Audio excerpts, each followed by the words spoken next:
सभी को जय माता जी। वाणिज्य व्यवसाय संचालन कक्षा 11 पार्ट 5 चैप्टर नंबर 5 धंधा की व्यवस्था के स्वरूप 1 फॉर्म्स ऑफ बिजनेस ऑर्गेनाइजेशन 1।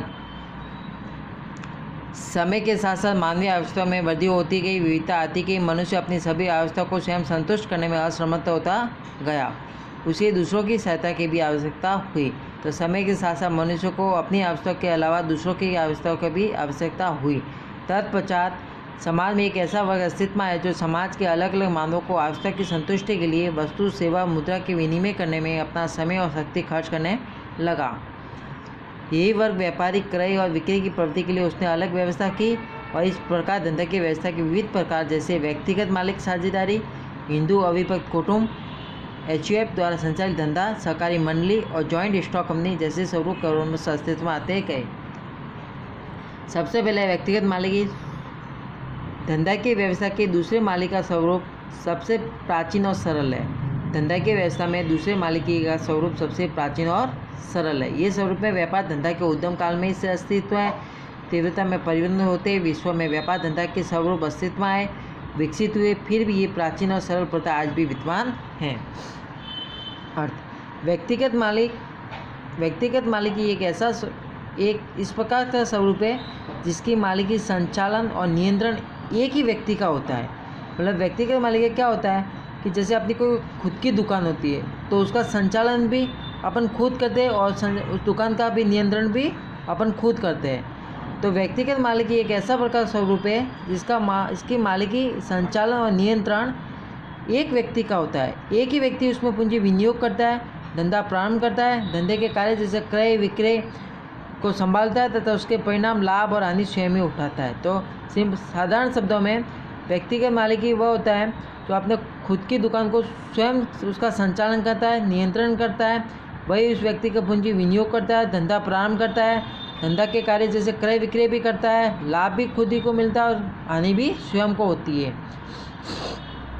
उसे व्यक्तिगत मालिकी कहते हैं। लुइस हेनिना क्या बोलते हैं, एकांकी व्यापार व्यवस्था का एक ऐसा स्वरूप है जिसके शिखर पर एक ही व्यक्ति विराजमान है। एकांकी व्यापार व्यवस्था का एक ऐसा स्वरूप है जिसके शिखर पर एक ही व्यक्ति विराजमान है जो उत्तरदायी है, धंधा के कार्य को निर्देशित करता है, अकेले ही निष्फलता के जोखिम को उठाता है। लक्षण स्थापना की सरलता, पूंजी, व्यवस्था शक्ति, कार्य स्वतंत्रता और शीघ्र निर्णय, दायित्व, रईसों की गुप्तता, निजी संपर्क, मालिकी और संचालन का ऐक्य। तो लक्षण में पहला पॉइंट स्थापना की सरलता। व्यक्तिगत मालिकी की स्थापना विधि बहुत सरल होती है। इसमें कानूनी उलझन नहीं होती है और वैध व्यापार कोई भी व्यक्ति किसी स्थान पर प्रारंभ कर सकता है। तो स्थापना की सरलता, छोटी सी दुकान होती है किराने की, कोई इसकी स्थापना करने में बहुत सरल है, कोई कानूनी परमिशन नहीं लेनी पड़ती है और जो सरकार के मानी गई है उनको वैध रूप से प्रारंभ कर सकता है। पूंजी व्यक्तिगत मालिक स्वयं पूंजी लगाता है, पूंजी कम लगाता है या ज़्यादा लगाता है, उधार लेता है, कुछ भी करता है, उस पर सारा अधिकार मालिक का होता है। व्यवस्था शक्ति व्यक्तिगत मालिक स्वयं ही धंधे का व्यवस्थापक होता है। सामान्य रूप में मालिक स्वयं ही क्रय विक्रय, वसूली, हिसाबी कामकाज और अन्य व्यवस्था संभालता है। वह स्वयं ही धंधे का मालिक है और स्वयं ही संचालक है। कार्य स्वतंत्रता और शीघ्र निर्णय व्यक्तिगत मालिक धंधे में मुक्त वातावरण का अनुभव करता है।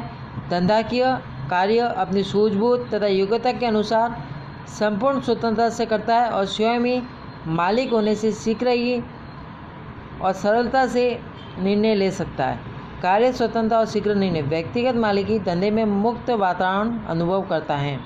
दायित्व व्यक्तिगत मालिक का देना चुकाने का दायित्व असीमित होता है। व्यक्तिगत मालिक का देना चुकाने का दायित्व असीमित, देना मतलब मालिक का, व्यक्तिगत मालिक चुकाने का दायित्व कैसा होता है, असीमित होता है। असीमित दायित्व अर्थात पीढ़ी का देना चुकाने के लिए लेनदार मालिक की निजी संपत्ति पर भी दावा कर सकता है। रईसों की गुप्तता व्यक्तिगत मालिकी में व्यापारी अपने धंधे का एकमात्र मालिक होने से रईसों की गुप्तता बनाए रख सकता है। व्यक्तिगत मालिक अपने खुद का दुकान होती है, धंधे में कोई भी रहस्य होगा तो अपने खुद गुप्त रख पाएंगे। निजी संपर्क, व्यक्तिगत मालिक में व्यापार का कार्य क्षेत्र सीमित होने के कारण ग्राहकों के साथ निजी संपर्क रखा जा सकता है। मालिकी और संचालन के एक के व्यक्तिगत मालिकी में जो मालिक होता है वही संचालक होता है, इसलिए मालिक और संचालन दोनों एक ही होते हैं। इसके लाभ, सरल स्थापना विधि। व्यक्तिगत मालिकी की स्थापना विधि बहुत सरल होती है, कानूनी कोई प्रक्रिया से गुजरना नहीं पड़ता है। अल्प पूंजी व्यक्ति भी मालिकी का महत्वपूर्ण लक्षण है, विशिष्ट लाभ है। व्यक्तिगत मालिकी अल्प पूंजी के व्यापार कर सकता है। रहस्यों की गुप्तता, धंधा की सफलता के रहस्य गुप्त रखना व्यापारी के लिए लाभदायक होता है। व्यक्तिगत मालिकी के स्वरूप में एक ही व्यक्ति के पास संपूर्ण अधिकार होने से वह धंधे के सौदे, हिसाब और धंधे को सफलता की चाबी गुप्त रख सकता है। शीघ्र निर्णय, व्यक्तिगत मालिकी धंधा विषयक बातों का सर्वोपरि निर्णय शीघ्र से ले सकता है। व्यक्तिगत संपर्क, व्यक्तिगत मालिक में मालिक और संचालन एक होता है, तो व्यक्तिगत धंधा का संचालन सूत्र मालिक के हाथ में होने से ग्राहक, कर्मचारी तथा लेन देन के साथ व्यक्तिगत निजी जीवित संपर्क रखा जा सकता है। परिवर्तनशीलता, व्यक्तिगत मालिक में परिवर्तन सहयोगों के साथ साथ मालिक अपने व्यापार में आवश्यक परिवर्तन बहुत ही सरलता से भी कर सकता है। शीघ्र निर्णय और सतत जागृति के कारण धंधे में परिवर्तनशीलता लाई जा सकती है। फिर सातवां है कर का अल्प बोझ। व्यक्तिगत मालिकी में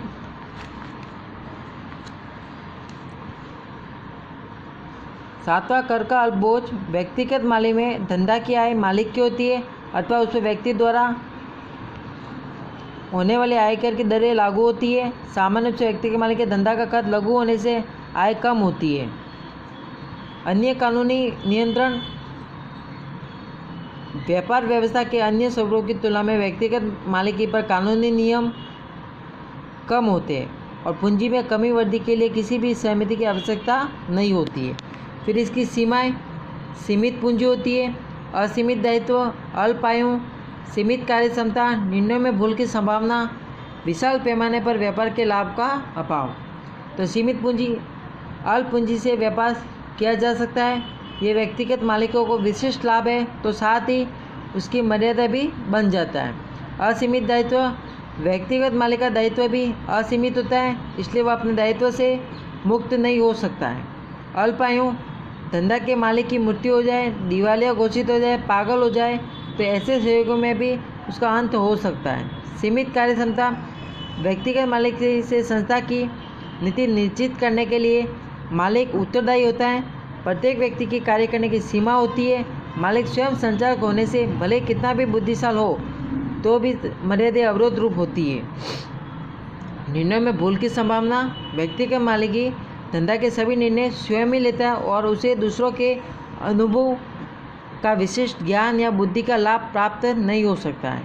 विशाल पैमाने पर व्यापार के लाभ का अभाव, व्यक्तिगत मालिकी में मर्यादित पूंजी के कारण व्यापार सीमित रहता है। असीमित दायित्व के कारण व्यापारी बड़ा साहस करने के लिए तैयार नहीं होता है। तो व्यक्तिगत मालिक का अर्थ बताना है, उसके लक्षण, फिर व्यक्तिगत मालिक का लाभ, उसकी सीमाएं, इतना देखना है, इसको समझना है और अपनी नोटबुक में लिखना है। ठीक है, ओके, जय माता जी।